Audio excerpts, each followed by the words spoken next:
Once I have that fish that's keying in on it, that's where I'm gonna either slow it down or I'm gonna speed it up even a little bit. So I'm gonna make a cast here. This is a good little area too. It's got some eelgrass, it butts up to some rock. We're in about 6 foot of water. Then we're gonna go half. And this one, I like to keep my rod tip almost pointed straight at the bait. That way I can watch my line, see if it's gonna hop or anything. This is that 17-pound tatsu that we were talking about earlier. And as soon as I would get that bite, as I'm working it, if I see the fish, you have to wait until you can start to feel them. It's almost like a frog bite. You wanna give those fish a chance to get it down in their mouth a little bit, really suck it down in there. But it's a good way to catch a bigger than normal fish on this, any lake really. But, so we're working it along, just like we were talking. And once I get that bite, you're gonna give it that half second, and then you're gonna swipe to the side.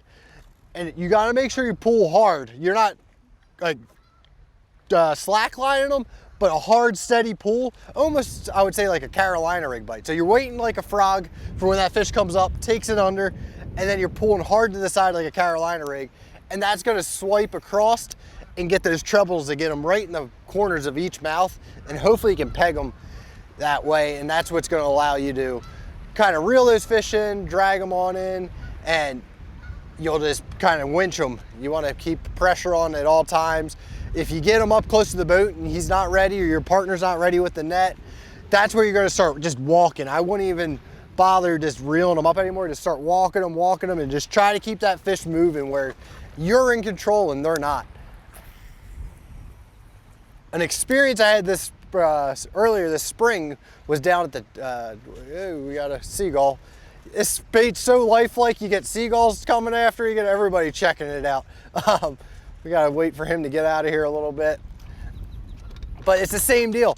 That drawing power, it draws in the seagulls, it draws in the bass, it draws in the pike. Everybody wants to come see what's going on. So we're gonna give him 1 second to fly away here. But as we're fishing, I was on a flat down in Florida, and it was super clear water. It was a spring-fed lake, and I was taking that 10-inch glide bait, the donk, and just working it along real slow. I had caught a bunch of fish in that area on a Z-Man. It's called a turbo fatties. It's like a speed worm, just covering water, and we were catching a lot of 2 and 3 pounders, but I couldn't figure out if there was any size there. So I decided to pick up that glide bait with how clear it was and just start throwing it out there.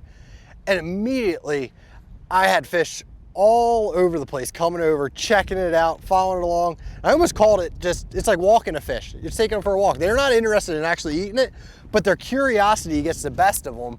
And when that happens, you kind of find those sweet spots out. And this was just a giant, probably 3-mile long eelgrass flat that has fish in it. So that was a place that I knew if I came back and I really slowed down, either throwing like that Z-Man bang stick or throwing that turbo fatties, I could get a good shot at catching a better than average quality fish. Because there's other areas in that lake that when I was working that glide, you would get 12 inches to follow it, and that was all that was around. But all of a sudden, when I was working it in that one section we were talking about, I had I don't know how big, 7, 8, 9 pounder. It was a monster, just big old black bass. And it was one of those ones that if you catch it in the tournament, it's what puts you over the top and takes you to the next level. But we're gonna keep working down here a little bit. We have some nice structures coming up. I like to have a key little area for those fish to be sitting. Right now, I'll work it a little bit faster as we're going through this grass flat. Just half, let it pause for a second. I'll do 1, 2, 3 sometimes, and just, it depends on your glide bait. So you'll have to watch the action to see, does it take a half a turn for you to make him swim to the left, or does it take a quarter, or does it maybe take a full turn? It just really depends.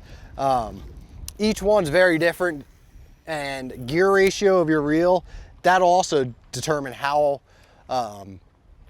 much your bait's gonna turn, because it's a different amount of line being pulled up each turn, depending on if you have a 8-1 to 1, a 7-3 to 1, or if your spool is completely full or just half full.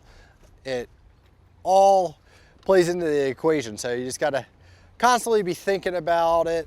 The good news with this is it's a lot of visual fishing. So you're just watching it, you'll see how it's working. If it's not working right, make your adjustments and you will eventually figure out what those fish want. They tell you, just like any other bait. It can be throwing a spinner bait, it can be throwing a rattle trap, a square bill. Those fish always tell you if they want a different color, if they're not swiping at it, or if they're there we go. And you just have to listen to the fish. So maybe you need a different color of your glide bait, different cadence, anything like that can be a big player. Bass U, folks. Information is pouring over. If you want to learn more about every lake, how to fish, shallow, deep, in between, skipping docks and rocks and cranking, slow wiggling, chatter, smattering, you get it at Bass U. Get on Bass U TV, check it out, sign up, be a member, be part of it, folks. Keep learning.